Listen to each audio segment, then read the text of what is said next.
Okay, so we're back, and we're continuing this deep dive into Bruce's life, and it's been pretty heavy stuff. Yeah, it really has. I mean, the more we learn about his experiences, the more it's hard not to see the patterns emerging, right? These ways in which he's not only been harmed, but also kind of let down by the systems that are supposed to protect people.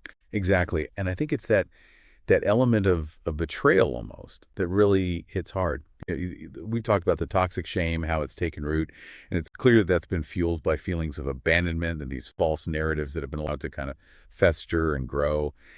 And then on top of that, you see how these institutions, whether it's family, the legal system, even mental health services at times, they've failed him. Hmm. And in some cases, it seems like they've actually made things worse. It's true, and it's tragic because you see these glimmers of hope, right? These moments of connection and kindness that suggest there's this underlying resilience in Bruce, but they're so often followed by more loss and betrayal, and that contrast between how he's been perceived often as some sort of threat versus the sensitive individual we're getting to know through these accounts. Yeah. It's really disturbing. It is. And when you think about the cumulative effect of all this trauma, Yeah. right?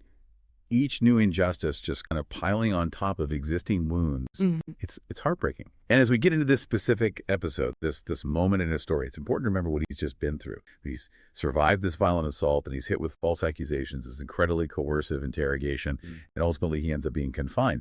So it's against that backdrop that we come to what is honestly a truly infuriating turn of events. Absolutely. I mean, what we're talking about today is a plea deal. But the thing that's so messed up is that this deal wasn't offered to the person who caused harm. It was offered to Bruce, the victim. And that's what we're going to try to unpack today. This fundamental contradiction, this potential for just profound injustice. And we're going to be focusing primarily on excerpts from episode 9, A Plea Deal for the Victim. And we'll be using our developing theme guide and the full episode takeaways to kind of help us connect this to the broader themes we've been discussing. Right. So to set the scene, we find Bruce in Chapel Hill. He's trying to move forward, but as the account makes clear, there's no escaping the trauma of what he's experienced. It's still very much with him.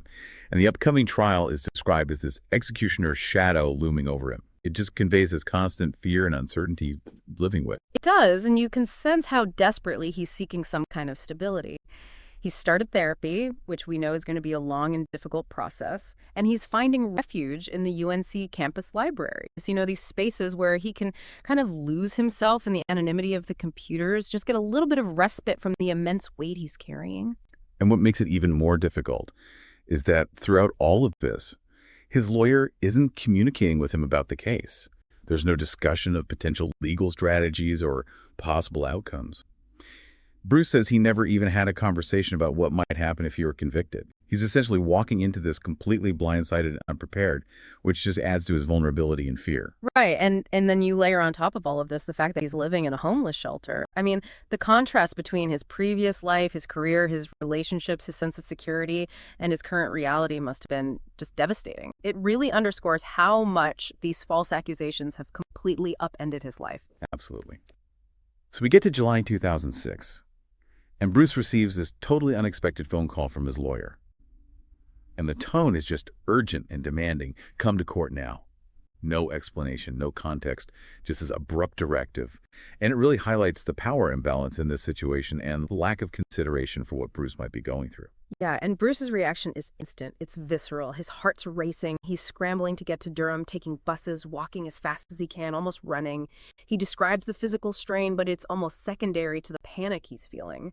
Yeah. That deep-seated fear of missing another court date, which is something that's haunted him from the past.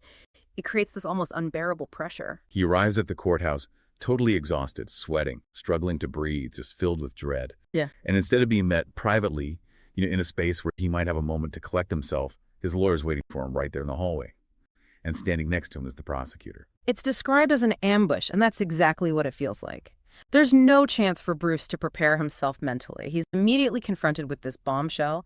They're dropping the second-degree sexual offense charge, but they're offering him a plea deal to plead guilty to second-degree kidnapping with time served and probation. And you can only imagine the disbelief that must have washed over Bruce in that moment. But remember, up until this point, his lawyer had been reassuring him, saying he believed in his innocence, that no jury would convict him. That end story just didn't add up. Exactly. The lawyer himself believed Bruce was innocent. That's a crucial point. Yeah. And yet, instead of standing by him and fighting for him, he's presenting this plea deal as the only viable option. And then comes the threat, take this deal or you could spend 10 years in prison. 10 years after already enduring 7 months of this ordeal. Yeah. The thought of his entire future being erased like that, it's no wonder he felt completely trapped. And then, to make matters worse, the lawyer claims that they discussed the potential penalties, before which Bruce explicitly denies ever happened. It's just another layer of betrayal that erodes any remaining trust he might have had in his legal representation. So Bruce is reeling from this. He's trying to make sense of it all. He asks about the witnesses, the people who might have been able to back up his version of events. And the answer he gets is devastating. They don't want to testify. Yeah. And these were likely the tenants on Anna and Jimmy's property people who could have had crucial information about what actually happened. And that must have felt like the final blow, right? Any hope Bruce had of clearing his name just shattered. And at this point, feeling like he has absolutely no other choice, he gives some small indication of agreeing to the plea, and his lawyer immediately starts steering him towards the courtroom. And internally, Bruce is screaming, no, no, no, no. It's this desperate plea from within. He even makes eye contact with the prosecutor, this look of utter desperation, silently asking if she really believes he could do something like this. Yeah. But her face is impassive. There's no sign of empathy or reassurance. And the whole thing is just so rushed. It's like the lawyer's urgency on the phone, the lack of any prior warning or discussion. It all points to this calculated strategy to prevent Bruce from having time to think about what he's being asked to do. He could have informed Bruce about this proposed plea deal during the phone call when Bruce was at the UNC library, but he intentionally chose not to. Yeah, and the fact that there's not even any paperwork to sign at this point shows how rushed it is. Right. There's no built-in pause, no opportunity for Bruce to really reflect or understand what he's agreeing to. So Bruce enters the courtroom in this dazed state. His body's there, but his mind's starting to shut down. It's like a classic trauma response, the freeze mode, which he recognizes from his own professional background, but now it's happening to him. And he knows on some level that this is wrong, but he feels totally powerless to stop it. He's trapped within these legal procedures that he doesn't understand. And the realization that this plea deal, regardless of his innocence, is going to follow him forever. It's going to be this permanent mark against him. It's just a profound injustice. But even in this state of helplessness, there's this tiny flicker of resistance, this last desperate attempt to assert himself. When the judge asks if he's satisfied with his legal counsel, all Bruce can manage to say is, "I don't know." And you can imagine the internal conflict he must have been feeling. He knows he should be saying more, but he's paralyzed by the pressure and the trauma. The judge then asks about any medications or mental health conditions that might affect his ability to enter a plea, and Bruce hesitates. He wants to explain everything, the trauma, the depression, the anxiety, the medications he's on, to convey that he's not thinking clearly, but the words just won't come. The trauma has silenced him. And then the judge asks, "Are you in fact guilty?" And internally, Bruce is screaming, "No." But what he actually says is just heartbreaking. He points to his lawyer and says, "That is what he told me to say for the purpose of this plea deal." It's so clear that he's being coached, that he's not admitting guilt based on his own understanding of events. He even wanted to add guilty of what? But he couldn't. He's desperately trying to communicate that he has no choice, that his lawyer isn't offering a choice but a threat, and yet the judge doesn't react at all. And then Bruce shakes his lawyer's hand. It's this empty gesture born out of shock and this misplaced sense of obligation. And immediately afterwards, he regrets it. He wishes he had refused or spoken out more forcefully. It raises this really disturbing question about the ethics of the legal system. If a lawyer knows their client is guilty and lets them lie under oath, that's a clear violation. But what about when a lawyer believes their client is innocent and coaches them to plead guilty under duress? It definitely blurs the lines, right? Even if it's not technically suborning perjury, it feels like a fundamental betrayal of the lawyer's duty, especially when they believe their client is innocent. They're essentially helping to perpetuate a lie within the very system that's supposed to be about truth. And the absurdity just continues. After the plea, Bruce is taken to give DNA samples, as if he actually committed the crime he was just forced to plead guilty to. He tries to explain the contradiction to the court officer, but it's pointless. And throughout this entire process, the actual events of October 1st, 2004, Anna's assault and her false accusations are never even mentioned in court. It's like the real crime where Bruce was the victim is completely ignored. The lawyer's ambush, that rushed plea deal, it's had this irreversible impact on Bruce's life. And in that moment, under all that pressure, he wasn't even fully aware of the rights he was giving up. The chance for Anna to be held accountable, any possibility of seeking recourse against the authorities who mishandled his case, It's just devastating. And it makes you question the whole plea deal system, the focus on speed and efficiency, the potential for overlooking these incredibly important decisions, the risk of coercion, and the very real possibility that the truth gets completely lost in the pursuit of a conviction.